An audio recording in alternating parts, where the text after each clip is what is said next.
Voilà, nickel.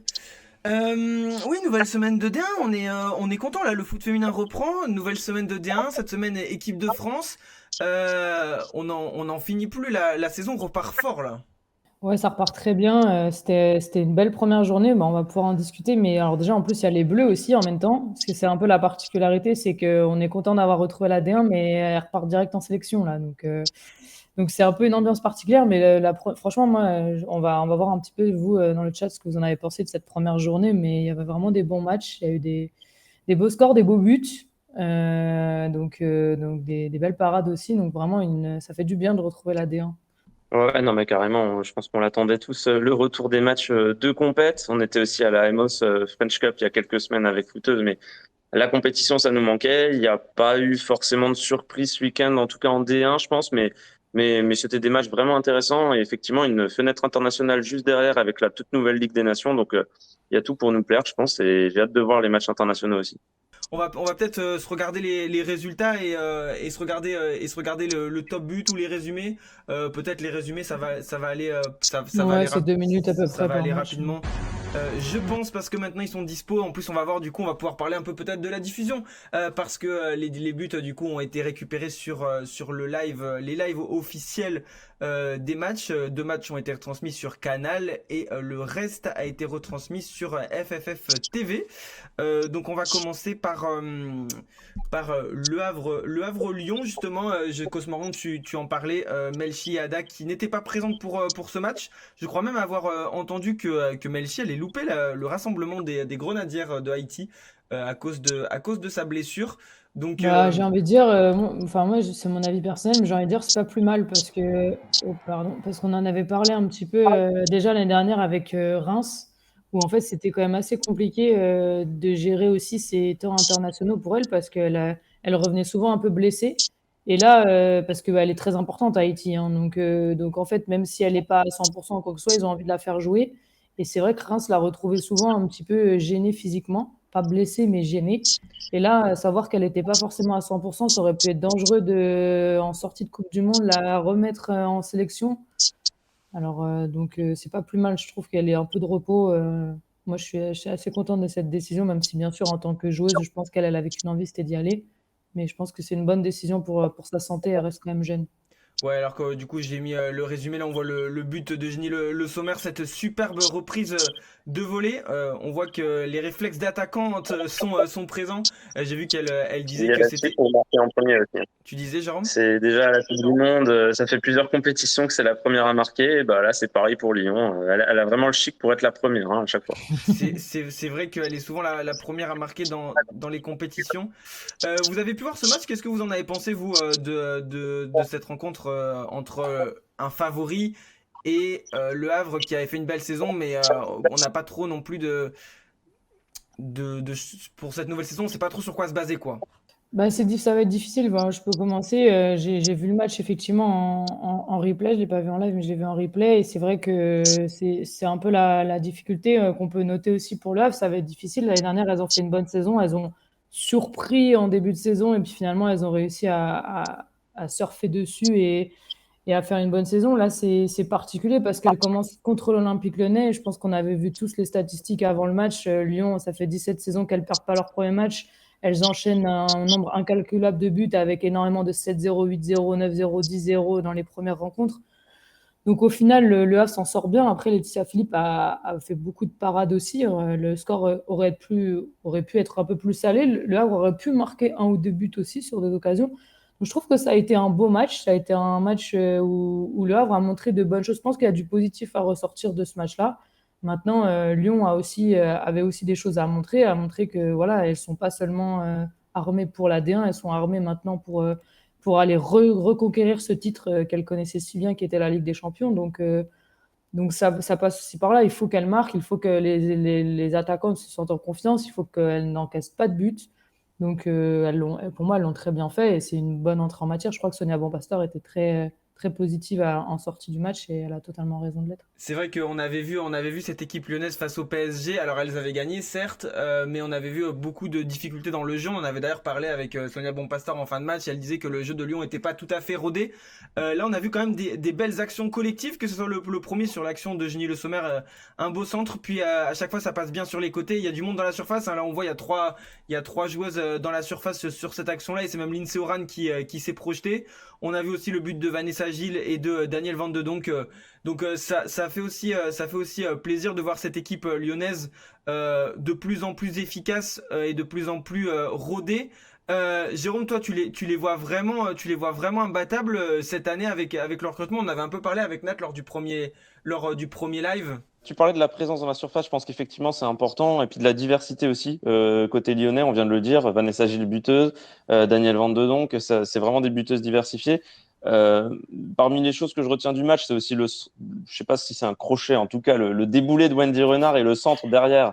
Parce que alors ça, c'est très très rare de sa part quand même. C'est pas du tout là où on On l'attend. va le voir. Et je trouve ça exceptionnel. On va le voir juste là. Ouais, parce que avant le centre, franchement, elle nous fait un petit double contact, je sais pas quoi, et improbable de la part de Wendy. Paf, elle prend de vitesse en plus là sur le côté. Et le centre est bon, tendu, bien ajusté. Effectivement, Vanessa Gilles n'a plus qu'à placer sa tête. Mais sur l'ensemble du match, voilà, Laetitia Philippe fait aussi un gros match. Elle fait plusieurs arrêts importants. Je pense que voilà, Notamment une l'addition aurait pu double être plus lourde, parade mais assez incroyable. voilà, il y a une très belle double parade, mais après, au final, bon, que Lyon gagne 3-0, 5-0, 4-0, bon, voilà, il y avait pas photo quand même, elles étaient au-dessus de cette équipe du Havre. Comme tu l'as dit, Clément, je pense que la présence dans la surface, quand on voit sur les phases offensives, ça, que ce soit Le Havre, que ce soit contre Reims, même contre le PFC ou contre d'autres, ça va faire très, très mal. Et en fait, là, on voit Gianni qui entre en jeu, Dumornay qui est pas là, Ada qui est pas là. En fait, on parlait du recrutement de Lyon, moi, c'est surtout offensivement. Nathalie le disait aussi, l'enjeu, ça va être de récupérer la Ligue des Championnes, mais offensivement, elles me paraissent inarrêtables, quoi, Lyon. Donc après, il faudra espérer qu'elles soient épargnées par les blessures, qu'au milieu de terrain, surtout, elles puissent continuer à poser le jeu, parce que je pense que c'est là qu'il y a un des enjeux de cette équipe lyonnaise.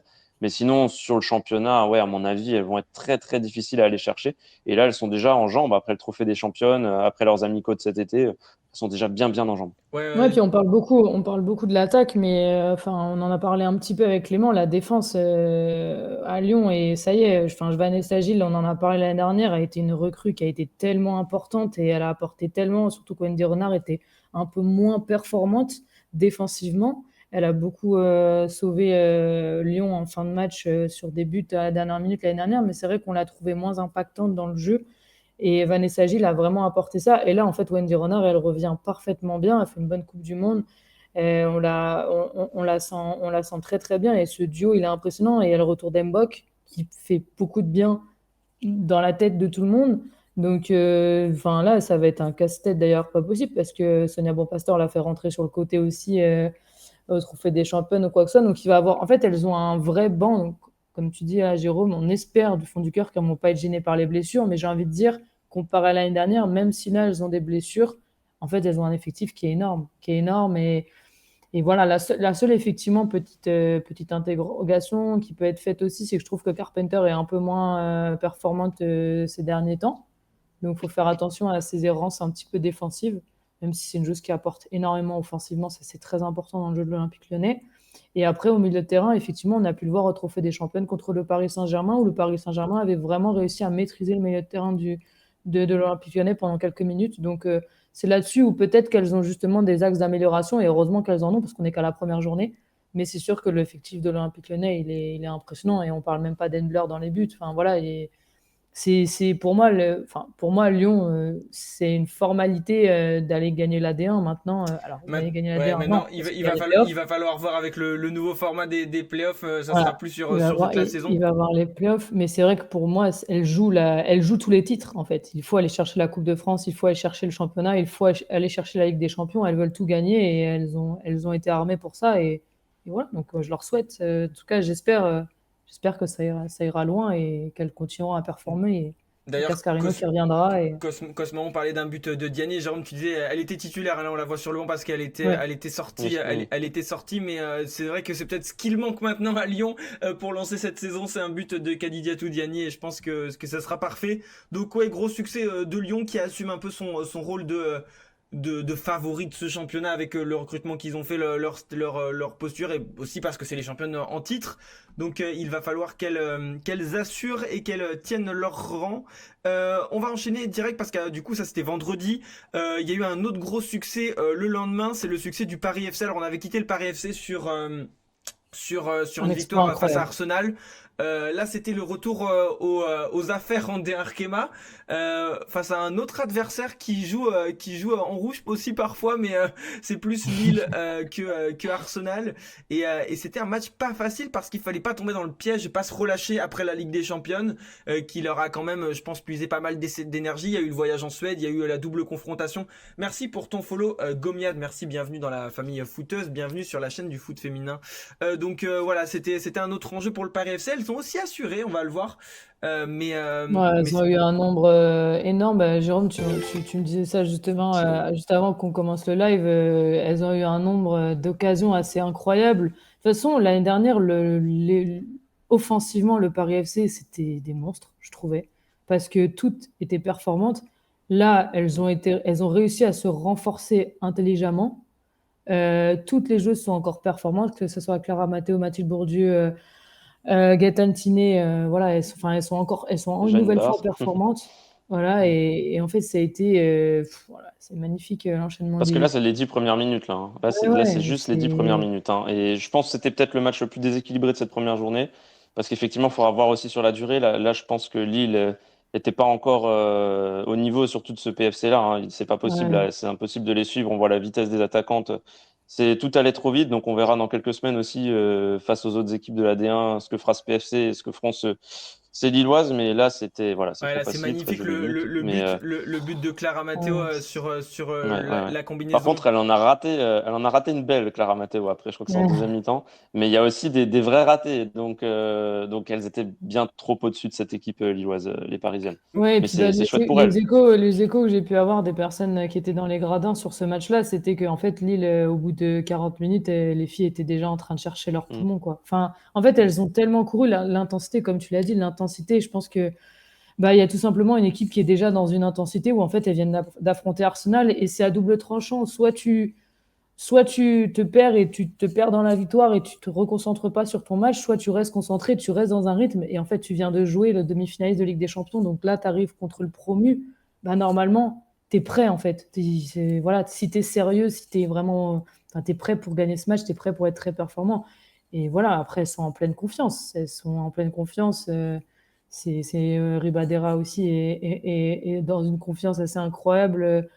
Là, en fait, on en a parlé un petit peu, je sais plus si c'était en live ou pas, mais je sais qu'on avait parlé de cette jeunesse au Paris FC qui est tellement mature. Et ça, c'est incroyable. Elles ont beaucoup de jeunes Mm. joueuses, mais qui sont tellement matures. Là aussi, ça passe juste à côté. C'est... Ouais. Non, c'est magnifique. Mm. Franchement, c'est le Paris FC. Et pareil, il y a une profondeur de banc aussi. Je pense Ouais. que l'effectif du Vous PFC avez est aussi jamais, assez ouais. large cette saison. Ouais. Ouais. C'est peut-être le plus Ah fort ouais, Paris FC depuis c'est là plusieurs années, justement, quoi. Jérôme, tu parlais de Mm. l'occasion de Clara Matteo qui est assez incroyable. Ça doit être C'est celle-là. Ouais, ouais. sur ce centre de Soyer, il me semble, elle, Ouais, elle, là, elle, boum, elle en loupe une là, belle. Clara.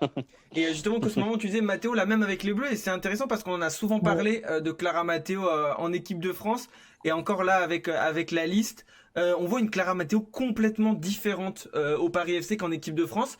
Ça peut s'expliquer par plusieurs raisons, mais selon vous, est-ce que c'est possible qu'un jour on voit Clara Matteo à ce niveau-là en équipe de France? Toi, Jérôme, je sais que tu l'as su depuis aussi plusieurs années. Moi, j'ai vraiment l'impression qu'elle a du mal à se fondre dans le collectif France.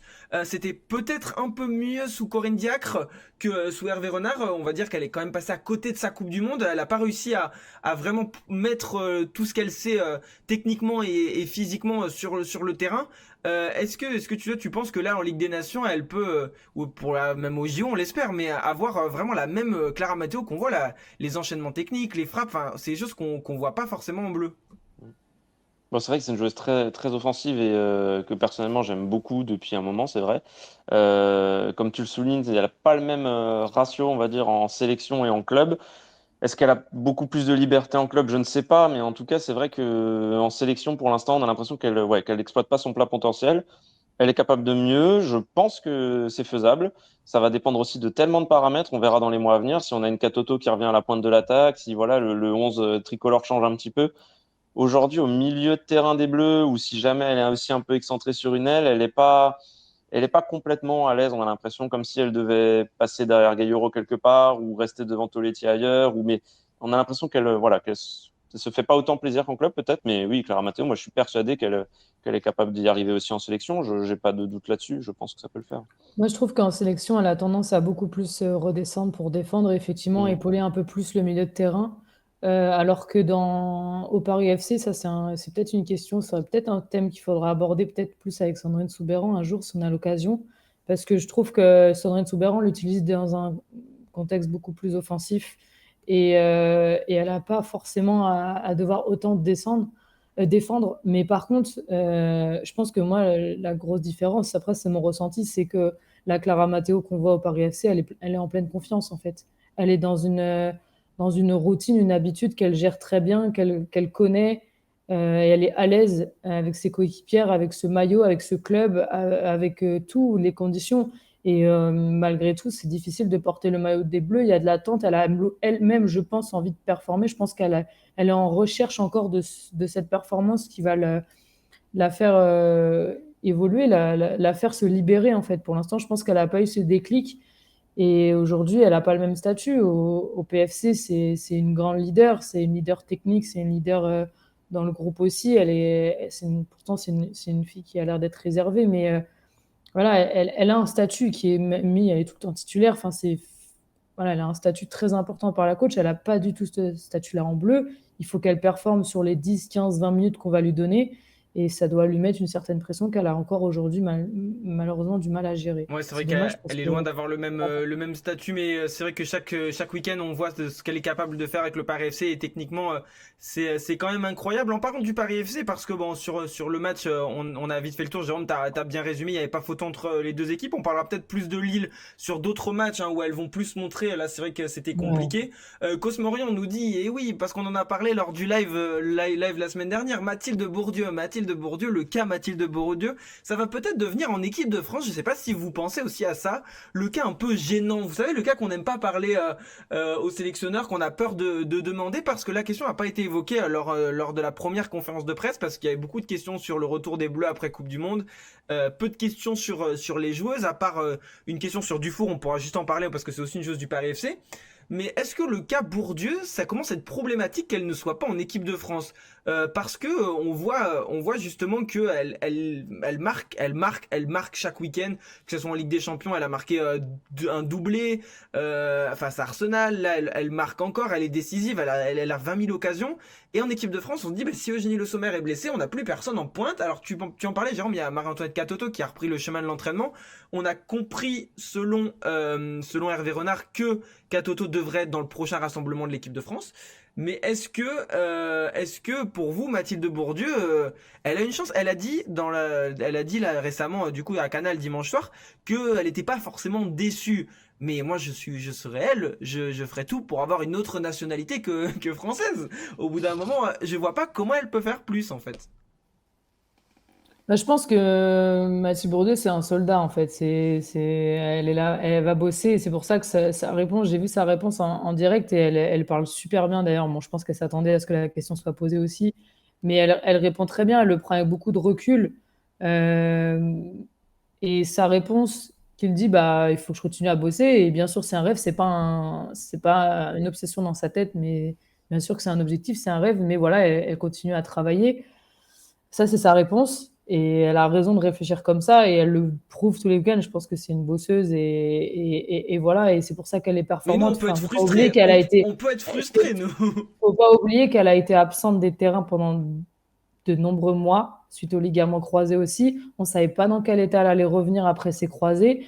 Elle revient au Paris FC alors qu'il y a Clara Matteo, il y a Oulimata Assar, il y a Gaëtan Tini, il y a plusieurs joueuses qui performent.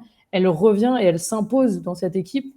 Et elle revient, mais à un niveau stratosphérique. Donc, nous, on est tous frustrés. Enfin, moi, j'espérais voir son nom. Alors, j'ai été étonnée de voir du coup le nom de Dufour et je trouve qu'elle le mérite énormément aussi. Mais c'est vrai que bah, tu te dis, ok, oui, mais si tu regardes aussi la saison dernière de Mathilde Bourdieu et son début de saison, Mathilde Bourdieu méritait aussi son choix, parce que s'il a pris Dufour, c'est qu'il a dû regarder le Paris FC jouer. Donc s'il a regardé le Paris FC jouer, il y avait une certaine Mathilde Bourdieu qui était sur le terrain aussi.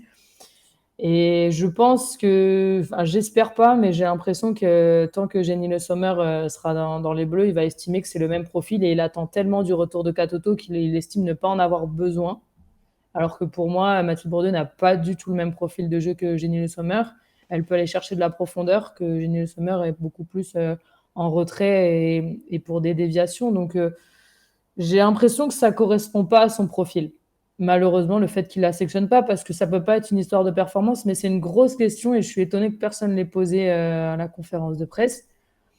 Mais elle sera posée. Moi, c'est sûr que si on y est, là, on sera à France-Portugal à un moment donné. Je pense qu'on trouvera un moment pour poser cette question parce que pour moi, enfin, tu peux pas autant performer dans un club qui arrive à atteindre la Ligue des Champions sans être récompensé derrière. Et il y a forcément une raison. Il va falloir qu'il nous la donne, la raison, parce que c'est, enfin, c'est pas une raison footballistique Parce pour moi. que C'est un profil de jeu. C'est pas du juste pour niveau de jeu, rappeler, quoi. la question avait été posée en soi, je crois que c'était à la liste de la Coupe du Monde en juin, et il avait un peu, ou en mai, fin mai, il avait pas totalement répondu, il avait pas dit que c'était son profil, il avait pas dit que c'était ses performances, il avait pas dit que c'était parce qu'il l'aimait pas, il avait dit que c'était un choix, qu'il y avait plein de Ouais, choses qui voilà. étaient possiblement sélectionnables, mais que Mathilde Bourdieu faisait partie d'une liste élargie d'attaquantes.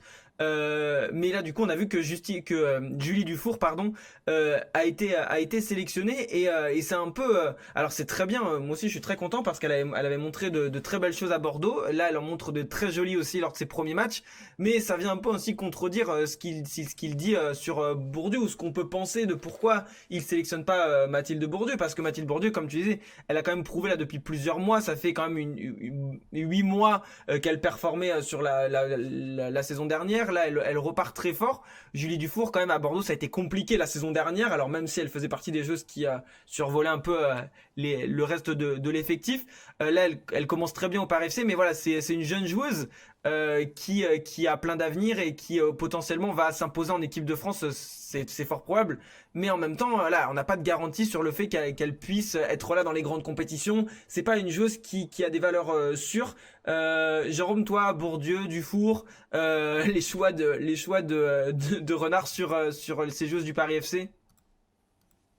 Bah, je trouve que c'est un bon débat. Après, justement, de là à parler de cas Bourdieu ou de problématiques, j'irai pas jusque-là. Je pense que faut pas non plus s'inquiéter. Effectivement, c'est surprenant. La question doit lui être posée, mais faut aussi rappeler d'où vient Hervé Renard finalement. Enfin, je pense que voilà, il y a encore 1 an et demi, il n'était pas du tout dans le domaine, donc il est en train de tester certaines joueuses, peut-être pas encore d'autres.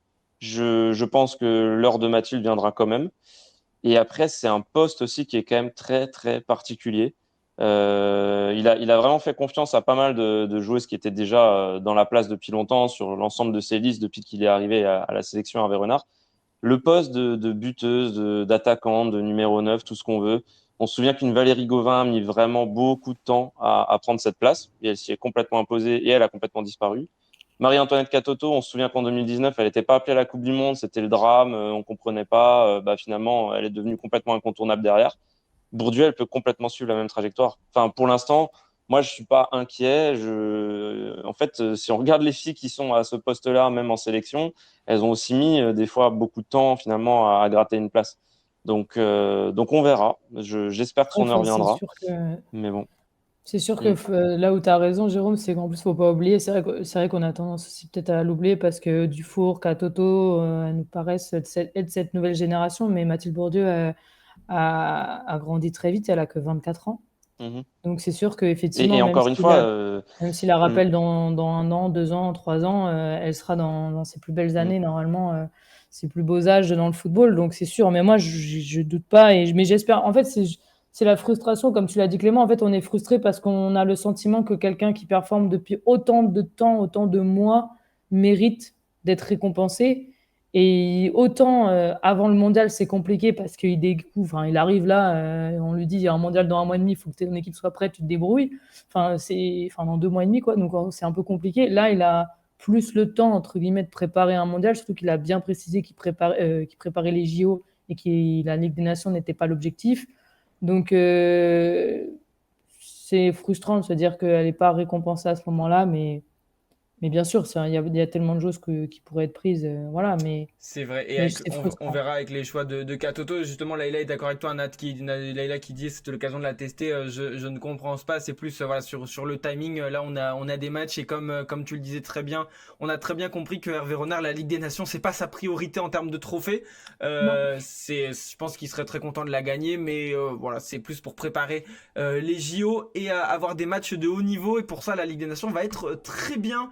Mais on en reparlera peut-être quand on parlera de l'équipe de France. Donc voilà, c'était un peu la page Paris FC. Ça me faisait plaisir de s'arrêter quand même pas mal sur le Paris FC parce qu'il y avait des cas intéressants au niveau des joueuses et parce que le Paris FC est quand même un club qui fait l'actualité ces dernières semaines en D1, qui représente fièrement en plus la D1.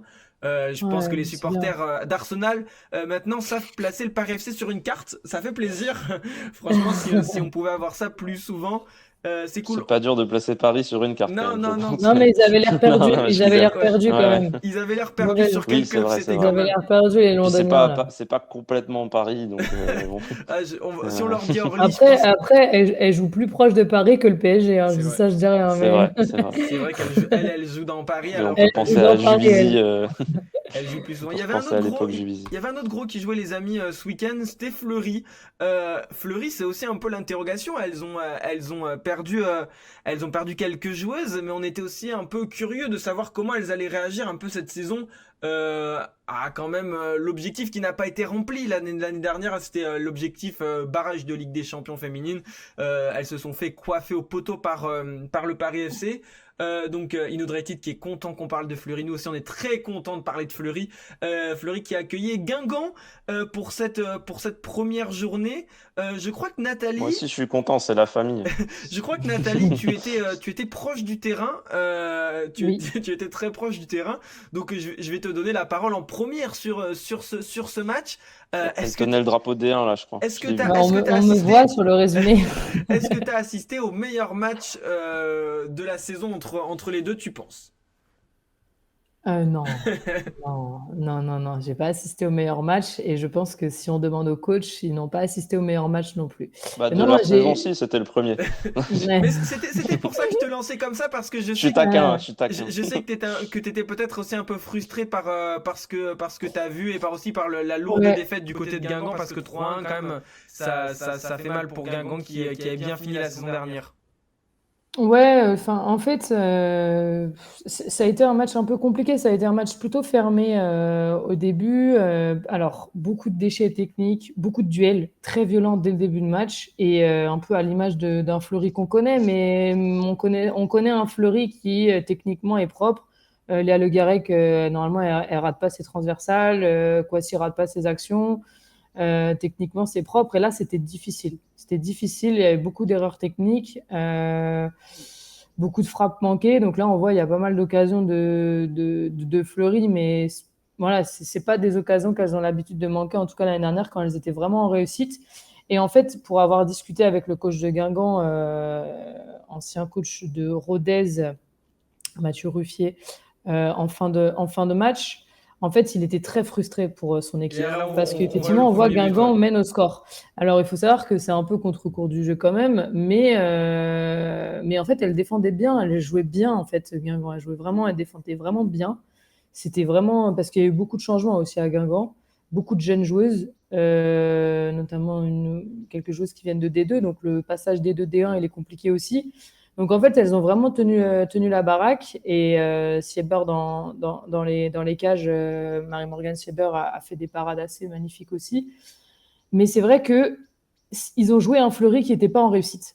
Et quand tu joues des grosses équipes qui sont pas en réussite et que tu mènes au score grâce à un but un peu chanceux où on voit que tu vois ça lui rebondit un peu sur le pied, machin et tout, et ben la réaction du coach a été en fait c'est ces moments-là qu'il faut les choper. C'est là dans ces journées-là que ces matchs-là tu dois prendre des points. Parce que sur le papier, tu ne devais pas en prendre, mais du coup, tu trouves qu'elles ne sont pas en réussite. Et en fait, son équipe, au moment de l'égalisation, alors il est très frustré parce que pour lui, sur le coup franc qui va donner l'égalisation qu'on vient de voir, pour lui, il n'y a pas du tout faute. Et je suis d'accord, pour le coup, je suis en serré avec la caméra, pour le coup, il n'y a pas faute, mais ça fait partie du jeu. Il y a eu un coup franc de signaler qui est très bien tiré par Marine Daffer et repris derrière. Et en fait, derrière, après, il faut savoir que Fleury a quand même un banc, hein. Fleury a quand même un banc et je m'en suis rendu compte là, cette année, en les voyant. C'est qu'en fait, elles ont commencé le match sans Erin Fontaine, elles ont commencé le match sans Emilia Kamczyk, la polonaise, et qui sont quand même de très bonnes joueuses. Et il y en avait d'autres sur le banc aussi. Ils ont recruté une nouvelle polonaise, Popinska. Ils ont des bonnes recrues étrangères à chaque fois. Et donc, en fait, en deuxième période, il faut rentrer Kamczyk qui plante un doublé. Et c'est vrai qu'en fait, au milieu de terrain, cette justesse technique, bah, elle l'a. Et elle a remobilisé son équipe. Alors après, son équipe a retrouvé de la justesse aussi. Mais voilà, il y a un bon niveau aussi du côté de Fleury. Il va falloir faire attention. Je trouve quoi, c'est un peu moins en réussite, mais à voir ce que ça va donner. Je dis un peu moins en réussite parce que je les ai vus aussi en match amicaux et je les trouvais pareil, un peu moins en réussite. Roxo, je sais pas si je le prononce bien, disait je vois Robert Romain cette année sur un désavantage pour Fleury, le synthétique de l'an passé, les avantager. C'est vrai que Oui. du coup, tu peux en parler là, il y a ce changement de pelouse parce que il y a de la Fédé qui impose maintenant des stades avec des infrastructures en vue de la future ligue professionnelle. Donc Fleury déménage parfois. En tout cas, je pense qu'elles vont le faire le maximum de fois possible. Ça sera pas toujours possible, je pense. Il y aura des dérogations qui seront faites, je crois, sur certains matchs pour tous les clubs quand ils ne peuvent pas avoir des stades à la hauteur pour la diffusion ou même pour les infrastructures. Mais la pelouse, toi, t'as vu un changement par rapport parce que tu étais habitué aussi à aller voir sur leur synthé habituel. Non, non, elle jouait déjà beaucoup plus de matchs. De toute manière, c'était une décision aussi un peu, un objectif un peu du président de faire jouer l'équipe à le maximum. Alors, il voulait jouer tous les matchs à Bobin. Robert Bobin, c'était vraiment une demande du président aussi déjà l'année dernière. Donc, c'est pour ça qu'elles ont joué énormément de matchs quand même à Bobin. Moi, j'y suis allée beaucoup. Mais effectivement, elles faisaient aussi des matchs sur leur synthétique. Et je suis d'accord avec ce message. C'est une réalité. Le synthétique de Fleury est tellement ignoble, hein, soyons honnêtes. les, Faut dire les choses. les mots sont là. Le synthétique est Ouais, ouais, non, ignoble. mais ouais, non, mais en termes de vraiment enfin, c'est rare de voir des synthétiques aussi mauvais, hein. Enfin, c'est quand même difficile d'avoir un synthétique mauvais. Et en fait, il est dangereux. C'est même, et, enfin, quand on demandait aux autres joueuses qui venaient jouer et tout, c'est vraiment un synthétique dangereux. Mais du coup, Fleury s'entraîne toute la semaine dessus, joue dessus. Enfin, elles le maîtrisent entre guillemets leur terrain, elles le connaissent. J'ai peur que Fleury connaisse une petite déception cette année, toute proportion gardée, et j'ai pas eu l'impression que Montpellier va repasser dans le top. On va parler justement de Montpellier après. Jérôme, toi, ton avis sur Fleury, je sais pas si tu avais vu le match et ce que tu penses un peu de cette équipe qui avait montré plein de belles choses l'année dernière quand même. Faut pas l'oublier, hein, d'où vient Fleury. C'est un club qui n'est pas soutenu par une équipe masculine au top niveau, donc c'est intéressant. Je pense que ça peut être une saison compliquée, en effet. Après, compliquée, toute proportion gardée, hein, elles vont pas non plus perdre tellement de matchs. Tu utilises la Mais même expression que après, Vincenzo, toute proportion gardée. Bravo, voilà. ça faisait longtemps que je n'avais pas Et entendu cette ouais. Alors que expression. je regarde pas le chat, mais Vincenzo, on se comprend. On est parmi les vieux peut-être. Non, mais c'est une saison presque euphorique l'an dernier pour Fleury quand même. On rappelle effectivement qu'elles viennent, je dis pas de nulle part, mais c'est vraiment le type d'équipe qui a été en progression constante ces dernières saisons, alors que bah, justement l'adversaire du jour, Guingamp, c'est une équipe qui était longtemps bien établie et qui l'an dernier a vraiment flirté jusqu'au bout. Enfin, elles se sont quand même bien remises en seconde partie de saison, mais la première partie de saison avait été très compliquée. Et puis ça me fait aussi penser à Bordeaux, qui pareil avait progressé très nettement en 2-3 ans et qui au final est retombé tout aussi vite. Même si là, on reparlera aussi de Bordeaux PSG, mais je trouve que voilà, c'est pas déshonorant ce qu'elles ont fait comme match les Bordelaises, loin de là. Mais Fleury, on va voir. Il y a des belles recrues, il y a toujours de belles joueuses. Nathalie le disait, il y a un banc de qualité. Mais maintenant, je pense qu'elles seront un peu plus attendues quand même. Ça, c'est vrai aussi. Et il y a des équipes qui se sont clairement renforcées. On a vu le Paris FC. Moi, j'ai hâte de le voir, ce Paris FC, cette saison. On va parler de Montpellier aussi. Pour moi, Fleury a une bonne tête de 5e, voire 6e, mais pas plus. Alors, peut-être que je me trompe et que Fleury va jouer jusqu'au bout déjà ces fameux playoffs et puis même viser la Ligue des Championnes. Mais moi, j'ai du mal, effectivement, à les voir tout en haut. Maintenant, c'était le premier match. Elles l'ont gagné, elles ont fait ce qu'il fallait. C'est un match aussi de début de saison, donc quand on voit les rater et tout, faut pas trop faire de déduction là-dessus. Mais j'attends de voir pour Justement, l'instant. c'était ce qu'on avait dit lors de notre petit classement avec Nat la semaine dernière sur les prétendants à la Ligue des Champions et on avait aussi Ouais, je l'avais regardé, ouais. quelques doutes Mm. sur leur capacité. On verra, mais en effet, tu disais c'est le premier match. Samedi, on a fait un peu le tour des favoris à part Bordeaux et PSG qui était dimanche. On va faire dans l'ordre chrono. Je vais Ouais, juste dire un mot rapidement sur Guingamp, bien sûr. quand même, juste pour préciser que Guingamp sera dans 2 semaines, ils vont jouer au Roudourou contre Reims. Ils joueront au grand stade. Ça a Belle été initiative. officialisé par le club, donc moi je serai présente là-bas le 30 septembre. Mais ouais, voilà, ça fait plaisir parce que. Mais pour avoir croisé les joueuses aussi, elles m'ont dit qu'elles avaient un nouveau terrain, parce qu'il y a l'histoire aussi des pelouses, justement, parce qu'elles elles jouaient sur un synthétique, elles n'ont pas forcément encore tout ce qui est installé pour les caméras, vu qu'ils ont refait le terrain pour faire une belle pelouse et tout. Donc aujourd'hui, là, c'est pas encore prévu pour installer les caméras sur leur terrain. Donc c'est pour ça qu'elles vont aller jouer au Rodoro. Donc on espère qu'ils vont mettre du temps à installer les caméras sur leur petit terrain, qu'elles C'est puissent Et être ouais. obligées de jouer tous leurs matchs au Rodoro. Mais c'est une très très bonne nouvelle et ça va être, je pense, un très beau match et c'est mérité pour les deux équipes de jouer Et sur un si grand puisqu'on parle stade. brièvement de Guingamp, il faut rappeler aussi quand même, enfin, c'est tout petit Guingamp. Enfin, c'est vraiment un historique de cette D1 féminine. C'est beau de se dire que justement cette équipe, elle est là depuis tellement d'années, qu'elle va jouer au Roudourou. On parle de club, voilà, Soyaux c'était tout petit aussi, et maintenant, bah, Soyaux c'est très compliqué, quoi. Et là, quand on voit les équipes maintenant dans cette D1, on voit qu'il y a Saint-Étienne qui arrive, Lille qui arrive. Il y a déjà, on parlera peut-être de D2 tout à l'heure, mais Marseille qui a fait une bonne entame, Strasbourg qui commence à monter aussi, Nantes qui gagne. Guingamp, c'est tout petit. Et de voir que Mm. c'est toujours une place forte du foot féminin, bah, bravo, chapeau pour tout ce qui est fait là-bas. C'est tout, bravo. Et comme tu le disais en plus, Nat Guingamp a changé d'entraîneur hein, avec l'arrivée de Mathieu Ouais. Ruffier, le départ de Bianca Lani.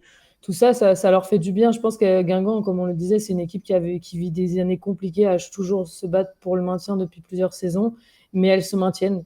Et donc voilà, donc je pense qu'elles aspirent aussi à prendre du plaisir. Moi, je les ai vues très, très souriantes du côté de Fontainebleau. On avait publié une petite vidéo assez drôle où elles rigolent entre elles et tout.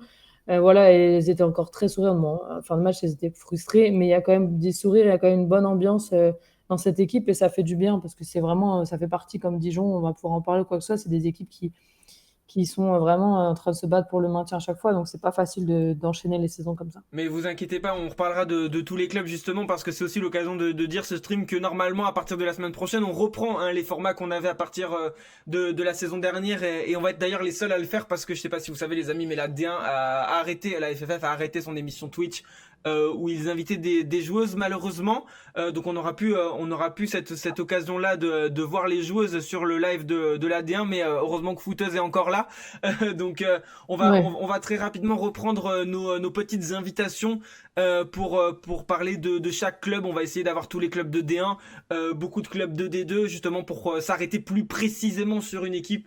Donc je suis sûr qu'on aura l'occasion d'avoir des Guingampaises dans les prochaines semaines. Donc on aura forcément l'occasion de l'avoir et de parler un peu de toute cette actualité. Mais j'avoue que c'est très bien qu'elles aillent au Rodou. Je n'avais pas cette info. Et Vincenzo aussi le souligne. Il faut vraiment que les équipes féminines avec des équipes masculines dans les clubs puissent également profiter des mêmes stades. On l'a pas souligné, on l'avait souligné la dernière fois. Le Havre joue au stade Océane et joue souvent, très souvent, dehors c'est leur stade Toujours, Tout le temps, toujours. voilà, tout le temps, depuis toujours de Mm. nombreuses années. Et pour j'ai même eu, moi je me suis D'ailleurs, trompée, elle le j'avais prête dit, généreusement aux mecs hein, ouais, c'est pour la ça. Ligue 1. Mais c'est assez sympa de leur part. c'est bien d'inverser les Ouais, rôles. c'est vraiment C'est bien ça. de dire que c'est les Mais non, féminines mais qui prêtent le stade. j'en profite pour préciser sur le Havre que j'ai quand même appris grâce à une des joueuses, parce que moi j'avais fait une story en disant voilà depuis 3 saisons, parce que moi j'ai un souvenir d'être photographe pour la VGA Saint-Maur en D2, la VGA Saint-Maur est dernier de D2, et on va au stade Océane pour faire le match. Le Havre était premier, VGA Saint-Maur dernier. Et je me dis c'est incroyable de voir un match de D2 au Havre, enfin au stade Océane, et en plus qui est magnifique, et il y avait je sais pas 300, 400 personnes qui étaient dans les gradins. Je dis ok. Et en fait, elle me dit, mais même quand le Havre jouait en R1, les filles jouaient au Stade Océane. Et ça, Ça c'est beau, respect. Et ça c'est beau. il Respect. faut dire quand même, parce que je faisais ma Franchement. petite blague, mais il faut dire que les mecs, justement, n'étaient pas en élite depuis un paquet de saisons, mais leur montée n'a rien changé. Et ça, c'est aussi quelque chose, parce Mm. que ça aurait pu, Oui, ils voilà, auraient ça aurait pu pu avoir des basculer et dire les conséquences. gars Ça prennent le aurait pu avoir des terrain, conséquences, bien tout à sûr. fait, Non, mais ouais. Et ils n'ont pas changé de politique, donc, Donc donc bravo, bravo, merci. bravo au Havre, ouais. Mm. C'est une initiative. Je sais pas si ce sera toujours jouable, d'ailleurs, du coup, dans la saison, on verra les bah, calendriers du apparemment, c'est Havre, jouable et ça a toujours mais été bon, jouable. ok. Et c'est d'ailleurs une discussion que j'ai pu avoir avec le club et c'est une discussion que j'ai eue avec le PSG avec un soir. Je leur ai dit, mais vous savez, parce qu'ils nous ont dit que les filles pouvaient pas toujours jouer au parc. Et j'ai dit, mais vous savez que le Havre, Bah oui. bah, enfin, toutes les filles, Le Havre enfin, les filles jouent. s'organise pour Oui, jouer tout. et du coup, le club m'a répondu, et ça, je comprends. Ah non, mais pour le jardinier du PSG, c'est impossible, c'est inimaginable que les filles et les gars jouent. Ah, non Si mais le vous savez jardinier c'est dit scientifique, non, c'est scientifique, c'est scientifique. Des filles avec des crampons usent plus le terrain que des mecs avec des crampons. Les filles ont des plus grands pieds, les filles ont des crampons qui sont plus solides, donc forcément elles dégradent plus le terrain et après les mecs ne peuvent on pas le jouer dans de dira bonnes jamais conditions. assez. On le dira Non, mais jamais c'est vrai que assez, ça le peut être pouvoir des compliqué jardiniers dans le football. quand beaucoup d'équipes jouent. Je me souvien d'être allé à Rouen aussi, je sais plus quel club c'est, où il y a Quevilly-Rouen qui joue, le FC Rouen qui joue, le club de rugby de Rouen qui joue, et en fait le terrain est effectivement assez catastrophique. Donc c'est une évidence que ça peut être compliqué quand plusieurs équipes jouent dessus. Mais au Havre, ils arrivent à le faire, et honnêtement, le stade d'Océane, très bien. Donc bravo. Juste, ouais. Voilà. Donc les soucis Mais c'est bravo à Guingamp de prendre le temps de- d'installer les caméras et de du coup faire délocaliser les joueuses au On redon. saura C'est pas mal. souligner ce délai très long pour installer des caméras. Oui, Nodraitit, c'est vrai que les filles jouent en talons, donc ça use plus les pelouses. On est d'accord sur ça. Donc je disais, les favoris, à part le PSG et Bordeaux qui ont joué, en tout cas pour le PSG dimanche, samedi et vendredi, ils ont assuré. Il y avait aussi d'autres matchs avec Ouais. peut-être pas un favori de cette D1, mais un outsider Montpellier. On n'en a pas beaucoup parlé la semaine dernière parce qu'elles ont fait quand même une saison décevante, Ouais. une saison peut-être de transition. Maintenant, avec un peu de recul, elles n'avaient pas été totalement au niveau auquel on les attendait, même si elles avaient été dans la course jusqu'à très longtemps. Jusqu'à la fin de la saison, mais elles ont assuré face à Dijon, une équipe en plus dijonnaise qui avait bien marché, je crois, en prépa, qui avait fait des plutôt bons résultats avec un recrutement plutôt cohérent. Mais Montpellier a assuré sur sa pelouse en allant chercher cette petite victoire 2-0. Elle était intéressante cette affiche parce que si on se rappelle bien, l'année dernière, c'était la dernière affiche de Dijon et c'est ce match-là, cet exploit de Dijon qui bat Montpellier qui permet à Dijon de se maintenir. Et elles entament la saison en rejoignant Montpellier. Donc c'est vrai que c'était une affiche intéressante. Moi, quand j'avais vu cette affiche-là, je me suis dit waouh, c'était particulier d'ailleurs parce que Guingamp-Fleury, c'était la dernière affiche de l'année dernière et c'est la première affiche de cette année. Là, c'était pareil pour Montpellier-Dijon. Mais bon, cette fois-ci, Montpellier a su dompter Dijon et faire respecter un petit peu la loi, on va dire, ce qui était plutôt logique sur sa pelouse. Alors, je ne sais pas si vous avez vu le match, mais du coup, je l'ai regardé en replay. Alors déjà, les conditions climatiques il y avait énormément de vent. Ça a donné un jeu assez haché, assez compliqué pour les joueuses. Je pense qu'elle dégageait la balle, elle n'est pas du tout. C'était prévu, ça partait en touche. Enfin, le ballon s'envolait, hein. Littéralement, il y avait enfin, vraiment, tu voyais le ballon partir. Le football Du coup, circus qu'on quand aime. vous êtes sur une diffusion FFF TV à une caméra, je peux te dire que bah, on a retrouvé le chiffon en direct de Montpellier. Non, voilà, non, la qualité du micro, enfin voilà, la qualité de la diffusion, je pense qu'il fallait écouter sans son. Enfin, les conditions pour regarder ce match, c'était très très difficile. Bah, Je là, sais pas si dans le sans son, ça passe là. sans son, ça va, ouais. Mais je sais pas s'il y a des gens dans le chat qui ont vécu le match en direct et qui l'ont regardé. Franchement, c'est là, tu te dis, ouais, c'est compliqué. C'était très très compliqué. Mais par contre, non, dans le jeu, je suis d'accord avec toi. Je te rejoins. Le recrutement de Dijon est intéressant, vraiment. C'est pour ça que j'ai encore beaucoup de mal à dire qui va descendre ou pas, parce que je trouve que sur le papier, Dijon c'est vraiment assez bien renforcé et à garder ça. Et surtout, au-delà de se renforcer, à garder sa structure. Ces joueuses importantes, ils ont réussi à les prolonger. Ils ne sont pas partis dans d'autres clubs, ce qui est quand même pas facile quand tu es une équipe qui joue le maintien. Souvent, on a tendance à te piquer un peu des joueuses aussi, qui peuvent aspirer à mieux. Donc non, c'est intéressant. Et Montpellier, Montpellier, bah, Maëlle Lacrar qui est pas là encore, et Montpellier montre de très bonnes choses sur le terrain et elles ont su monter un petit peu en puissance sur ce début de saison. Montpellier va vraiment falloir compter sur elle pour cette saison parce qu'effectivement, elle était décevante la saison dernière. Justement, on voyait là les recrues et dans le chat vous en parlez, les recrues Levasseur et Houchen qui hype cette équipe de Montpellier. C'est vrai que elles se sont aussi construites. On avait fait le tour du mercato la semaine dernière avec le chat. Il y a eu pas mal de départs. Peterman, il y a eu dans les buts aussi un changement de gardienne. On parlera avec une gardienne qu'on a retrouvée en équipe de France d'ailleurs pour s'entraîner. On parlera aussi peut-être de la diffusion parce que je pense qu'il faudra peut-être ouvrir un débat plus vaste. Je voulais quand même moi attendre quelques journées hein, pour me faire mon Non, mais avis, oui, on mais pourra en parler rapidement, mais oui, oui. parce On en que une parlera directive rapidement. qui est complètement Non, hachée. non, et puis même au-delà de la diffusion, le match Lille-PFC, je pense que s'il y a pas, je pense qu'il n'y a pas deux noms qui sont bien prononcés, la moitié des joueuses, je pense qu'en fait, pendant 10 minutes, il ne dit que le nom de Mathilde Bourdieu parce que je pense que le commentateur ne connaît que son nom. Il galère sur Mm. tous les autres noms. Enfin, voilà, tu sens que, voilà, on est retombé dans les bas-fonds. Alors, ce que fait sur Canal, c'est très bien. Il y a eu des très belles émissions. Ah, là on voit justement les petites gouttes d'eau hein, sur la diff, même au montage, Donc, on n'a c'est pas vrai que réussi à les enlever. le commentaire sur le premier but est assez drôle. Je pense que si c'est le premier but dans la Oui, oui, carrière d'une joueuse, oui. je pense que si tu le vis de cette façon-là, tu as envie de pleurer pour le montrer à tes parents. Tu te dis, oui, bah, c'était mon premier but Après, en D1. on avait un échange sur les stades à l'instant, mais c'est aussi la problématique de ces stades ouverts au cas de vent, hein, parce que là, on le voit bien. Bah, c'est un Regardez derrière, là, à échafaudage. droite, enfin C'est un voilà, oui, échafaudage. là, c'est posé sur un échafaudage, donc c'est aussi ça le problème. Hein, c'est au Bah, stade Océane, il y aura sans doute moins de soucis, mais ouais. ça Mm. sera pareil à Guingamp. C'est ce qu'ils sont en train Oui, oui. d'installer sur leur terrain. Ils sont en train de réinstaller l'échafaudage qu'on a Mm. l'habitude. Alors, ah non, mais c'est une certitude. C'est une certitude Tout un que ensemble de là, choses, quoi. ta Ouais, ouais. seule caméra est sur un Mm. échafaudage avec tes commentateurs Mm. sur un échafaudage. Donc, c'est sûr que s'il y a une rafale de vent et qu'il pleut, bah, laisse tomber, tout le monde C'est s'envole, hein. dangereux même. Ouais, ouais. C'est très dangereux. C'est très dangereux. Sur le match en lui-même, je ne sais pas s'il faut en tirer 50 000 enseignements, parce qu'on l'a dit à l'instant, effectivement, des conditions climatiques quand même compliquées, une Ouais. ouverture du score vraiment précoce. Et ça, c'est jamais très chouette dans ce genre de partie. Je crois que c'est à la 4e minute, non, que Faustine Robert ouvre Ouais, le score. Enfin, 3 ou forcément, 4, ça, ouais, un truc comme ça. Ouais. ouais, forcément, je dis pas que ça casse le match, mais c'est dur pour Dijon, quoi, de commencer une saison en prenant un but à la 4e. Et après, Ouais, surtout on qu'il a l'a vu arrêté là en sur plus. les ralentis, mais le deuxième but, c'est une grosse boulette, quoi. C'est une grosse, grosse boulette.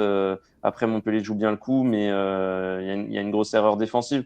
Donc, voilà, c'est pas une victoire 3-0, 3 buts nets construits ou quoi que ce soit. On verra sur la durée, on verra si Dijon arrivera à régler surtout son problème offensif, parce que ça fait 3 ans que ça dure. Et en Ouais. fait, là, Dijon fait pas un match horrible, mais effectivement, elle marque de nouveaux pas. Et le gros souci, c'est en termes de confiance, quoi. Si elle se retrouve à commencer cette saison en ne pas trouvant le chemin des filets pendant 3-4 matchs, bah, très vite, ça va de nouveau devenir un problème. Et voilà, pour la course au maintien, il faut vite qu'elles arrivent à trouver le. Parce qu'elles en sont capables, elles ont des bonnes joueuses, vous l'avez dit. Au niveau des recrues offensives aussi, il y a Latifa Abdou qui cassait un peu la maison à Strasbourg la saison dernière, que Ouais. j'espère qu'on verra vite bien en D1, mais c'est un pari, mais qui peut marcher parce qu'elle était vraiment au-dessus en championnat de D2 l'an Ouais, elle dernier. était vraiment au-dessus. Et là, on voit, ouais, on a vu le deuxième but à l'instant, voilà, la défense qui passe au travers, mais voilà, c'est pas un match où Dijon passe complètement à côté, où Montpellier Non. domine complètement. C'est pas ça. Donc j'attends de voir sur la suite. Et effectivement, les conditions climatiques étaient quand même pas optimales. Le vent s'est Ouais, calmé c'était par la horrible. suite, mine de rien. On verra, mais comme tu le dis, Nénat, elles se sont sauvées quand même à la dernière journée l'année dernière. Je crois que c'était aussi le cas l'année d'avant. Donc attention à Dijon, elles sont prévenues qu'elles ont toujours des fins de saison compliquées. Il faudrait pas que ça se Mais répète. preuve aussi dans l'autre sens qu'elles ont les ressources mentales pour tenir. Parce Ouais. qu'effectivement, c'est un marathon. Saint et Lille qui viennent de remonter en D1, est-ce qu'elles sont prêtes à batailler jusqu'à la fin? On verra. Mais Dijon, elles le seront. Ça, on le sait déjà. Ouais. Elles le Elles ont savent. Et l'habitude. puis même, Et voilà, elles ont mentalement, elles cette craqueront pas, force. quoi. Elles ont Mm. cette force. En plus, on les a vues, Clément, quand on allait les rencontrer par rapport à leurs projets qu'elles ont pu effectuer auprès des jeunes. Coup de cœur de D1 Arkema. Ouais. Mm. Ouais, Ouais, le coup de coup de cœur en cœur. effet. Et en fait, elles ont gardé leur ossature, en fait. Et ça, c'est très important dans un club où tu as subi autant d'années compliquées. Quand tu gardes tes joueuses euh, cadres de ton effectif, Complètement. c'est très important. Et Complètement. On le après, voyait bien avec sûr que. Soyo ou d'autres clubs, les joueuses partaient à cause de cette pression, de la course au maintien. Ouais, Et à Dijon, tu le dis, elle reste, donc ça, c'est une force. Ouais. C'est une grosse force. Donc il faudra voir pour les prochaines semaines du côté de Dijon, mais rien n'est perdu en même temps, c'est la première journée. Donc heureusement, il y avait un autre promu qui commençait à part Lille, c'était Saint-Étienne qui affrontait du coup un autre club habitué de cette dernière qui est maintenant Reims, mais qui aussi a besoin de se Grosse rassurer après ce interrogation. mercato. Ouais. Parce qu'elles ont perdu pas mal de joueuses importantes, pour ne citer que Sonia Houchen, Kessia Bussi, Magou Doucouré qui est Comme dans chaque une été, hein, j'ai envie de dire. Ouais, à Raquette est Reims. un peu Ouais, Magou moi, Doucouré qui est dans une situation un peu compliquée.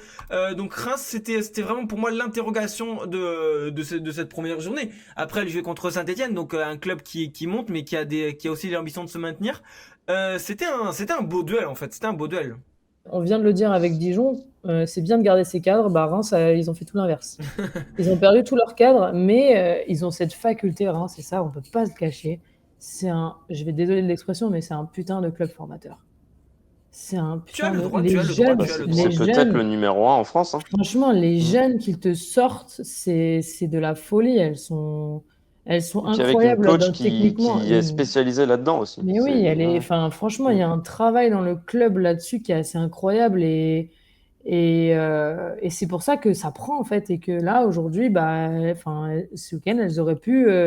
elles auraient pu faire nul, elles auraient pu perdre le premier match parce que c'est un premier match de championnat, parce que tu as beaucoup de jeunes, une équipe qui change, mais en fait, elles sont tellement habituées à faire face à ce genre de situation et la coach, comme tu dis, est tellement Amandine Miquel est tellement habituée à ça et elle le sait et c'est d'ailleurs pour ça qu'elle fait son recrutement parce que moi, enfin, en tant que Nantaise, ça me fait rire, mais c'est vrai qu'elle a recruté énormément de Nantaises et on parle quand même de joueuses qui, certes, étaient en D2, mais qui en plus, Ils sportivement, sont descendus. ne Ouais. s'étaient pas maintenues. Ouais. Mm. Donc tu te dis, ok, donc là, enfin, on parlait de barrière D2, D1 qui est compliquée. Là, tu parles des joueuses qui allaient en D3 et qui finalement vont jouer en D1. Et tu te dis, tu sais pas trop quel regard ça va avoir, même si c'est des joueuses qui ne méritaient pas de jouer en D3. C'est quand même un gros étage. Alors, donc c'est pas plus mal qu'elles aient joué pour elles une équipe qui montait de D2, même si Saint-Etienne a déjà connu la D1. Mais c'était la grosse interrogation et bah, positif d'ailleurs même positif un peu pour les deux équipes, même si pour Saint-Etienne ça va être encore une saison Ouais, une saison compliquée. une Ça va être saison qui long. va être Ça ouais va une être saison très qui long. va être longue et beaucoup de travail, mais ça va être pareil pour Lille, je pense. Je pense que on va avoir du mal à après on a été habitué avec le Havre, mais je pense qu'on va plus vivre Lille et Saint-Etienne comme Rodez plutôt que Justement, Vincenzo il disait il y avait Alvarado, hein, qui était parti, c'est vrai, gros départ, hein, Mm. quelques ouais. matchs avant la fin, il était parti à Houston, il me semble, la gardienne de Oui, Reims. mais c'est un gros départ, mais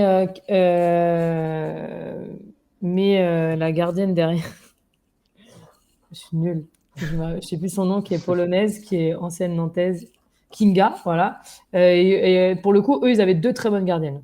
Kinga Ouais, tient la ouais, baraque ouais, voilà, aussi. ouais, ouais. Mais c'est vrai que Reims c'était l'interrogation. On savait pas trop les mettre la semaine dernière tous ensemble. Et tu le disais très Ah bien ouais. Nat. Mais on va avoir aussi la confirmation de ces jeunes sur la durée. On parlera de Bordeaux juste après pour finir cette D1. Mais voilà, c'est aussi le risque quand tu as une équipe aussi jeune et peut-être aussi inexpérimentée, c'est de tenir sur la longueur. Alors le projet de Bordeaux, il a évolué, je pense, juste en centre de formation de la D1 Arkema. On n'est pas à ce stade niveau du stade de Reims, mais on est quand même sur une équipe très très jeune, alors très talentueuse aussi. On voit les buts, ils sont très beaux et ça joue aussi très bien. Il faudra voir sur des matchs plus compliqués si Chosnot et ses partenaires pourront montrer aussi ces choses-là, quoi. Oui, oui, et puis Alors, il y a plusieurs enseignements aussi, ouais. Enfin, déjà, on a appris que Nathalie connaissait pas le nom d'une joueuse en D1 Arkema. Bon, elle connaît les 1372 autres, donc ça devrait le faire. en plus, c'est la honte, je la connais, parce qu'elle est à Nantes, elle Mais était oui, à mais tu les Nantes, connais toutes. j'ai Tu pas les le droit connais de pas la toutes. connaître. Elle connaît les équipes B, les équipes C, et voilà, Nathalie, c'est la Bible du championnat. Non, mais Reims, je le disais un peu en préambule, Clément, quand tu disais qu'elles perdaient leur cadre, mais en fait, c'est ce qui se passe un petit peu chaque été à Reims. Enfin, elles arrivent des fois à en garder une année de plus. Des fois, elles me surprennent. Je sais plus si Bussy, j'avais un doute l'an dernier, mais non, mais c'est vrai Oui, que c'est Kessia vrai, Bussy, c'est je vrai. pensais déjà Ouais, l'été d'avant qu'elle allait s'en aller. Finalement, elle était c'est vrai. restée. Mais Reims, c'est ça. C'est un club formateur. C'est un club qui a des jeunes pépites. Amandine Miquel fait un travail énorme avec. On l'a déjà interviewé à Footeuse aussi, mais moi je me souviens très bien la manière dont elle m'avait parlé de ça, de cette approche qu'elle a, d'inclure les jeunes sur certains matchs, pas d'autres, de les regarder sur la durée, d'arriver à les faire jouer ensemble, de les faire changer de poste aussi des fois, de se dire tiens, cette milieu gauche, je peux la faire descendre d'un cran. Et Reims, c'est le club parfait pour progresser, franchir un palier et ensuite aller ailleurs. Et on avait interviewé aussi Melchi Dumornay quand elle est arrivée en France, et elle nous l'avait très bien dit. Elle avait dit pour moi, c'était logique d'aller à Reims et ensuite signer à Lyon. Elle le savait déjà il y a 2 ans. Elle nous le disait. Mais en fait, c'est ça à Reims. Alors du coup, c'est vrai que c'est aussi le cas de beaucoup de clubs. Voilà, je vous dis coucou de Montbéliard. Moi, je travaille sur le FC Sochaux masculin. Ça a été pareil pendant 15 ans ici. C'est un club qui forme des joueurs et qui sait très bien que l'été suivant, il va les perdre. La question, c'est juste combien on va gagner. Reims, je ne sais pas s'ils gagnent grand-chose sur les ventes de joueuses. Mais par contre, voilà, on connaît en fait l'enjeu de ce club-là. On sait un peu comment ça va se passer. Mais elles arrivent toujours à se renouveler. Elles arrivent à recruter intelligemment. Elles arrivent à avoir des pépites qui montent très vite en puissance et qui se mettent au niveau, tout simplement, de cette D1. Et du coup, moi, je vais peut-être vous surprendre, mais déjà, Reims me rassure, entre guillemets, mais j'étais pas inquiet, en fait. Mais je suis même aussi, peut-être, quelque part, un tout petit peu rassuré par Saint-Etienne aussi sur ce genre de match. Parce que Reims, finalement, c'est toujours une valeur sûre du championnat. C'est pas l'équipe qui va finir dans le top, quoique, elles peuvent peut-être viser le top 5, on va voir. Mais Saint-Etienne, par contre, faut le rappeler qu'elles ont remporté sans aucune contestation possible, le groupe B de D2, et un groupe où finalement les matchs sont peut-être un petit peu moins disputés que dans le groupe A. Je veux dire par là que Lille, on va attendre de voir comment on va se mettre en place cette D1, mais je suis moins inquiet par l'arrivée de Lille en D1 que par l'arrivée de Saint-Etienne, qui pour moi n'a eu que de vrais gros affrontements contre Marseille. Et encore, finalement, Marseille a un petit peu lâché en cours de saison. Donc, Saint-Etienne, elles ont archi dominé le championnat. Elles n'ont pas vraiment eu de concurrence, on va dire. Donc, là, elles auraient peut-être pu prendre 5-0 sur le premier match, quoi. C'est ça que je veux dire. Et finalement, voilà, Saint-Étienne a fait un match cohérent. Elles ont aussi des recrues qui ont signé cet été et qui sont plutôt prometteuses, je pense. Donc, on va voir ce qu'elles peuvent proposer dans les matchs à venir. Mais voilà, perdre 2-0 à Reims n'a rien de déshonorant, quoi. Non, en effet, t'as très bien analysé le retour de Saint-Etienne en D1 et leur suprématie en D2. Et Vincenzo précisait aussi, justement, on n'en a pas parlé, qu'il y a quand même quelques cadres dans cette équipe. On Bien n'a sûr. pas cité Corboz, il y a Melissa Gomez qui a fait son retour de Bordeaux. Un retour très important, je pense, pour cet effectif et un peu mettre en musique les jeunes sur la pelouse. Il y a aussi Jolie qui est là Louane, depuis bien sûr. quelques années. Donc il y a de quoi faire, mais c'est vrai que ça va être intéressant de suivre cette équipe. Mais la DR Kema est super intéressante, les amis. Chaque saison, on a des Non, nouveaux mais enjeux, on a des nouvelles équipes. Et l'année dernière, on a Et il été n'y a plus de hypé. 8-0 ou de Non, c'est vrai. 10-0. Enfin, Et il y puis aura même peut-être un s'il y gros en score a, nouveau cette ouais, saison. voilà. Voilà, Et même s'il y même en a. s'il y en a, c'est une, Mais, enfin, c'est, voilà, C'est des erreurs, c'est des ouais, erreurs de parcours, tu vois. Ça peut oui, arriver. c'est non, bon. mais Moi, faut reconnaître que si on se replonge 5 ou 6 ans en arrière, t'avais quand même, voilà, le PSG, et encore le PSG, si on remonte un petit peu, voilà, moi j'ai surtout le souvenir de Lyon, Juvisy, le PSG, ils ont mis un petit peu plus de temps à arriver, si Lyon, on se j'ai replonge pris même 20 ans Montpellier, en quoi. arrière, on va dire. Ouais. Mais c'est vrai qu'il y avait quand même des cartons. Enfin, on savait que certains Ouais. week-ends, t'as une équipe qui allait prendre 8-0, et tu te disais, bon, bah voilà, là, la semaine prochaine, Lyon, elle a déjà les 3 points. Là, cette année, je pourrais jamais vous dire ça. Oui, Lyon va dominer le championnat, mais il y a beaucoup plus d'incertitudes, il y a des vrais matchs. Voilà, elles débloquent pas elles mènent pas 4-0 à la 30e Lyon, hein, loin de là. Là, elles ont réussi à tenir ce score-là au Havre, mais ils ont mis du temps à se décider. Je crois que le troisième but vient à un quart Les d'heure de la 20, fin et les encore. 20 premières minutes, Euh, les 20 premières minutes du match, hum, Le hum, Havre tient très bien la tête à hum. l'Olympique Lyonnais et tout sur sa Donc, pelouse. Donc non, c'est sûr. ouais, cette D1 est intéressante. Et là, j'évoquais le cas de Saint-Etienne qui a archi dominé un groupe de D2 qui est peut-être, à mon sens, un peu plus faible que l'autre, mais ce sera plus le cas l'an prochain, puisque maintenant on a une D2 unique. Donc, on verra qui seront les deux premiers de D2 l'an prochain, mais ce seront deux clubs qui auront, voilà, dominé une poule de 12 fermée et qui est pour moi hyper concurrentielle cette saison. Et du coup, la D1 va être encore plus excitante dans un an. Donc oui, on est hypé, comme tu dis Clément, on l'est de Non, mais plus c'est en trop plus. Et bien, moi, c'est ce trop bien. championnat, voilà, est très excitant. Mais c'est franchement, et puis même là, on parle de nombre de buts ou quoi que ça, mais parlons du niveau de jeu aussi, quoi. Le Quid niveau de jeu, d'une D1 à 14?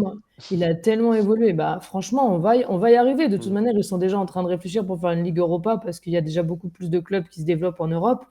Donc, c'est vrai que, Ouais, on en parlera quand ça sera, mais moi je suis pas d'accord Mm. parce qu'il y a déjà des clubs en Ligue des Champions qui n'ont pas à être là. Alors la bah Ligue oui, c'est Europa, ça. Bah, bien sûr. ça pourrait être Ouais. compliqué. Ouais, et puis il Mais faudra sinon, faire attention quand même à pas surcharger les calendriers parce qu'on parlait du banc de l'OL, de tout ça. Il y a des équipes qui peuvent se le permettre de se constituer limite une équipe bis pour jouer les compétitions continentales et tout. Il y a d'autres clubs qui, mine de rien, font peut-être 4e ou 5e d'un championnat, mais qui, à mon sens, n'auront pas forcément l'effectif nécessaire pour jouer Coupe nationale, championnat et Coupe d'Europe en plus. Oui, mais Donc, c'est il vrai faudra qu'il y a voir à terme une, comment ça va se développer. c'est vrai qu'il y a une grosse interrogation quand même en ce moment qui a été faite en juillet, notamment par les fédérations lors d'une réunion sur le fait qu'aujourd'hui, dans le football féminin, seulement la première équipe est qualifiée, la deuxième équipe Ah, mais bon, ça, là, je, n'est ça, pas ça, je seulement suis passe en totalement barrage, d'accord. donc ils réfléchissent soit à la Ligue Europa, soit à mettre plus d'équipes dans la poule de la Ligue des Champions. Mais Je Mais crois que s'ils c'est le ça. font, il faudra donner plus de moyens, je pense. Mais Ça, bien sûr on qu'il en y a un travail reparlera. à faire. Voilà. On en reparlera justement quand Bien tu auras sûr. la C1, mais justement, moi, pour moi, que Paris ne soit pas qualifié directement en poule de Ligue des Champions, c'est absolument un scandale, comme Arsenal ou comme les deuxièmes,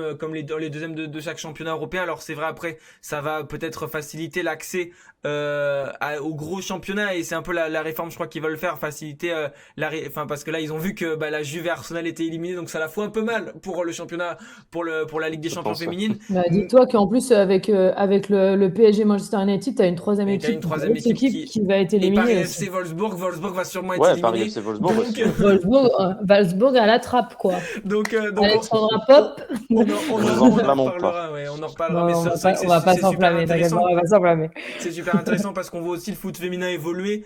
Ces dernières semaines et années, ça évolue quand même beaucoup plus vite que ces dernières 5-10 ans. Donc on peut que s'en féliciter, mais ça va demander pas mal de bouleversements. Je pense que les joueuses vont vite s'en rendre compte. Juste pour finir sur cette D1, après on passera à l'actu des Bleus. Je vois que BZA, j'oublie pas ta question. On en reparlera peut-être Ouais, quand on on en parlera reparlera après. des Bleus. Juste pour finir sur Bordeaux PSG, on va aller rapidement parce qu'il n'y a pas trop eu de suspense malheureusement. Mais Jérôme, t'avais commencé à en parler et je pense que c'est important de le souligner. On va parler du PSG justement qui s'est un peu rassuré après son match face à Lyon où elles étaient quand même très fébriles dans le jeu. Elles n'ont pas montré grand chose, mais en même temps elles sont face à une équipe de Bordeaux qui était complètement, je pense, perdue, pas prête, mais en même temps qui est un peu rassurante. C'est un peu contradictoire tout ça, mais il y a des choses intéressantes pour la suite en tout cas des deux côtés. Parce que voilà, on peut pas tirer d'enseignement, mais on peut en effet dire que c'est Tachamon Delmas, c'est ça, c'est bien. Mais voilà, deux équipes qu'il va falloir suivre parce que Bordeaux, gros chamboulement à l'intersaison, que des jeunes, donc on a peur pour elle. Et Paris, est-ce qu'on peut tirer vraiment des enseignements sur ce match face à Bordeaux? C'est aussi compliqué, quoi. Faut pas s'arrêter que sur ça. Oui, après, ce qui est bien, c'est qu'il y a des joueuses qui assument leur rang, on va dire. Là, on voit Saki qui met son péno. Voilà, ça aurait été bien aussi qu'on les mette tous cet été, les pénaux, mais je vais pas en parler. Ah, Euh, elle l'a mis, mais je crois, elle Saki, l'a hein. mis, hein. Ouais, elle l'a mis, il me semble aussi, ouais. Mais voilà, Sakina, désolé Nathalie, désolé à tous les amoureux du foot de J'ai l'équipe toujours de pas France. récupéré ma Mais, voix, donc. mais non, Sakina qui avait aussi fait le premier déboulé, là, qui était sur l'Atlantique, il a aussi, c'est elle qui donne le centre aussi, je crois, hein. Ouais, Voilà, pour il y a Baltimore. des joueuses phares et Baltimore qui a fait une super Amos Women's French Cup cet été du côté de Un très bon début de Toulouse-Colomiers parce saison. que elle a mis même un but de la tête, elle en était elle-même surprise. Mais voilà, Baltimore en forme, Sakina en forme. C'est plus ça qui me plaît du côté du PSG qu'une domination globale de l'équipe, quoi. Je pense qu'il faut encore un petit peu monter le curseur collectivement. Là, oui, elles ont fait le job. On n'avait pas non plus à attendre qu'elles déroulent, qu'elles avalent cette équipe bordelaise. Mais du coup, oui, les confirmations pour moi, elles sont là. Elles sont sur les Françaises qui sont bien. Voilà. Tu perds quand même Diani cet été et tout, mais voilà, Baltimore, elle est top, Saki, elle est top. Donc voilà, il y a des joueuses qui font le travail. J'ai Oui, pour le niveau D1, ça va. Après, ce qui fait un peu plus peur, c'est effectivement Mm. pour le niveau Ligue des Champions et même contre des gros duels du PFC et tout. Moi, j'ai encore quelques interrogations sur ce Paris Saint-Germain-là. Non, bien sûr, bien sûr. Mais par contre, effectivement, et ça, elles l'ont dit en avant-match. Alors, la question avait été posée à Gérard Prêcheur et pour le coup, par rapport à la défaite au Trophée des Champions, lui, il avait dit, voilà, le but, c'était qu'elle switche rapidement. Ça n'a rien à voir. C'est pas la même compétition. On est parti sur autre chose. C'est passé. C'était une finale, machin. Et c'est vrai que la question a aussi été posée à Sakina Karchaoui à la mi-temps ou en fin de match, je sais plus, où pour le coup, elle dit que c'était important pour elle de sortir parce qu'elle avait encore en tête cette défaite. Enfin, voilà, elle dit donc c'est important qu'on passe à autre chose et cette victoire permet ça.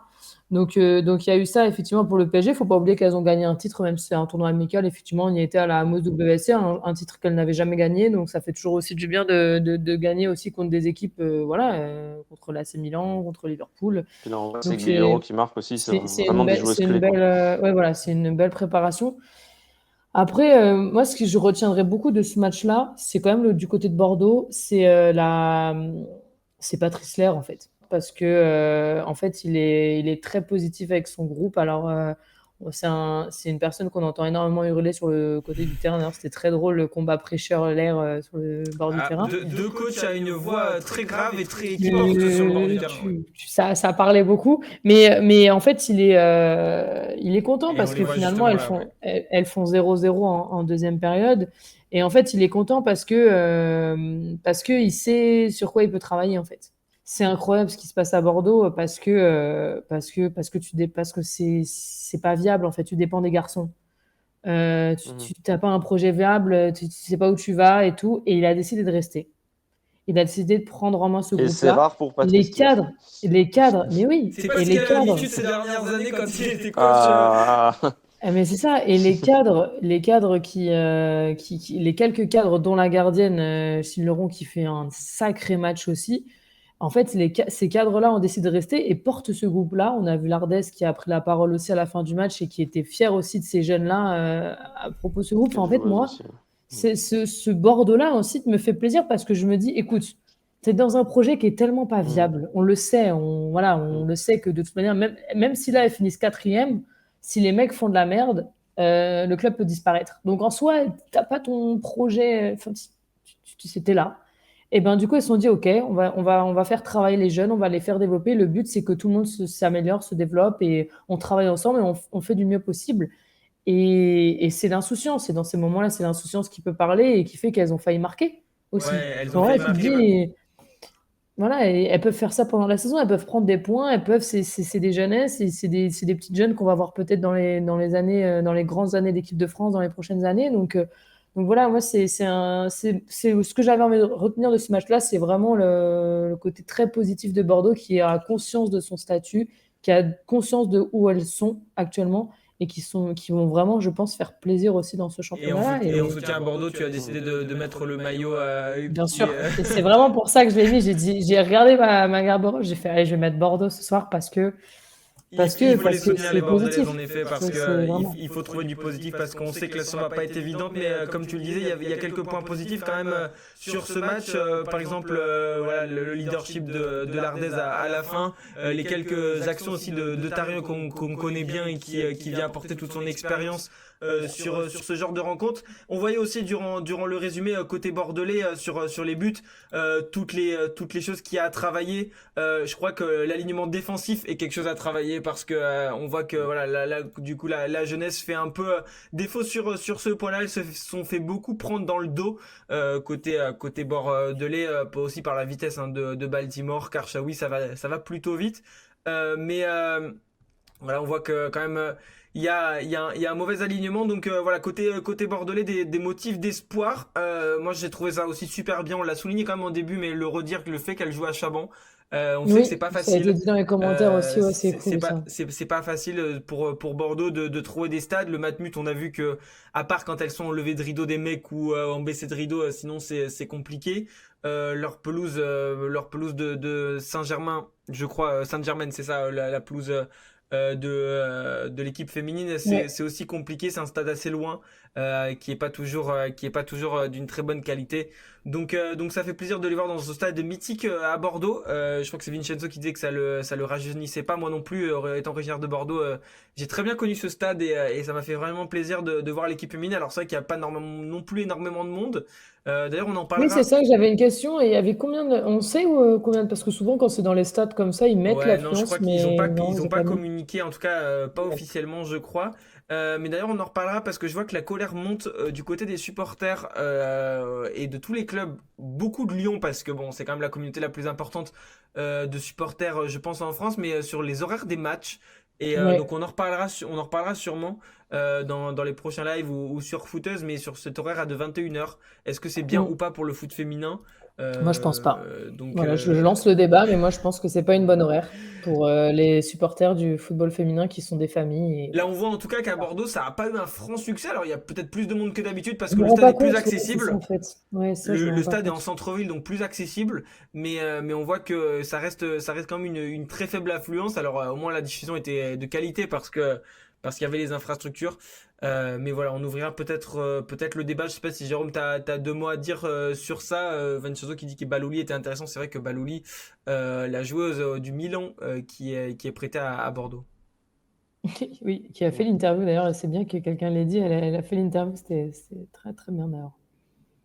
Non, bah moi, juste en 2 minutes, c'est peut-être rebondir aussi sur ce que disait Nathalie sur le contexte qui pèse sur le club, parce que c'est vrai que j'ai un petit peu connu ça de mon côté avec Sochaux qui est passé très près d'un dépôt de bilan cet été et qui repart en National 1. Je parle bien d'un club masculin, mais effectivement, on est passé très près il y a 2 ans aussi pour Bordeaux d'un dépôt de bilan même. Ils s'en sont sortis finalement avec l'investisseur. Bon, mais ils ont un projet global dans le club et notamment au niveau des mecs qui est de remonter très vite en Ligue 1. Et si ça se fait pas, ben voilà, il y a beaucoup, beaucoup d'incertitudes et donc bien évidemment ça va rejaillir sur l'équipe féminine et c'est très inquiétant. Et Nathalie disait tout à l'heure, s'ils font pas de la merde, ben, en l'occurrence ils sont en train d'en faire un petit peu les mecs. Donc pour l'instant ils sont pas bien classés en Ligue 2. Donc je dis pas qu'il va falloir qu'on suive la Ligue 2 masculine pour savoir ce que va devenir Non, mais c'est la vrai D1 que féminine de Bordeaux, mais ils seront intrinsèquement liés et je dis pas que je suis devenu le premier supporter des Girondins et que j'ai envie qu'ils remontent en Ligue 1, mais ouais, ça me fait peur pour les filles, quoi. Et comme le disait Nathalie, il faut qu'elles arrivent à s'en détacher, ce qui est pas simple, et à jouer et à prendre du plaisir. Et j'ai l'impression qu'elles reviennent quand même quelque part à de l'essentiel et qu'elles savent ce qu'elles veulent développer. Et que oui, le discours de Patrice Lair était bon. Donc, et s'il lui reste, encore une fois, Mais en c'est fait, pas c'est anodin ça, parce que c'est ça, t'as tout dit, ouais. Jérôme. En fait, ce que je trouve très fort dans Mm, cette histoire, c'est que je pense que les jeunes s'en détacher, c'est un peu plus facile parce que tu as un peu l'avenir devant toi. Tu te dis, bon, écoute, je vais me mhm. concentrer sur mes performances, entre guillemets, individuelles, qu'on aille chercher le plus de points possible, qu'on essaie de se faire évoluer, se faire remarquer, et puis je vais être recruté dans un autre club. Peu importe, entre guillemets, j'ai 21, 22 ans. Là, on voyait la défense centrale, enfin, la défense, elle avait 17 ans, hein, la défense de Bordeaux dans le match. Donc, tu te dis, bon, voilà, je vais travailler, je vais m'améliorer et je vais essayer de me faire repérer et aller autre part.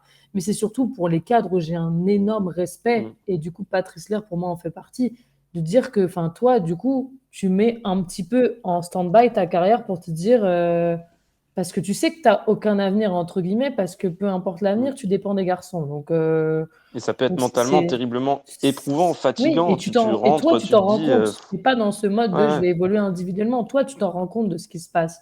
T'es pas, Bah, donc c'était clairement ce qu'on a vécu un peu à Soyo l'année dernière où c'était une situation aussi Mm. très compliquée. Voilà, c'est, c'était vraiment à son paroxysme parce que Soyo, on savait que le club allait finir malheureusement par déposer le bilan et il y avait des problèmes extrasportifs qui s'ajoutaient à toutes les difficultés sportives, des choses qui étaient pas payées, enfin, des factures et tout. Ça, c'est une charge mentale qui est encore plus compliquée à gérer. Mais voilà, quand tu sais que ton club va mal, quand tu sais que tu n'est pas enfin tu t'es pas maître de ton destin footballistique parce que voilà, peu importe ce qu'elles font, si le club va mal à cause des garçons, bah, les filles iront pas bien. Donc chapeau à Bordeaux. Là en tout cas, si le classement reste comme ça à la dernière journée, elles seront en D1 l'année prochaine. Donc Merci pour le follow. ouais, merci pour le follow, Pistache le bien vu.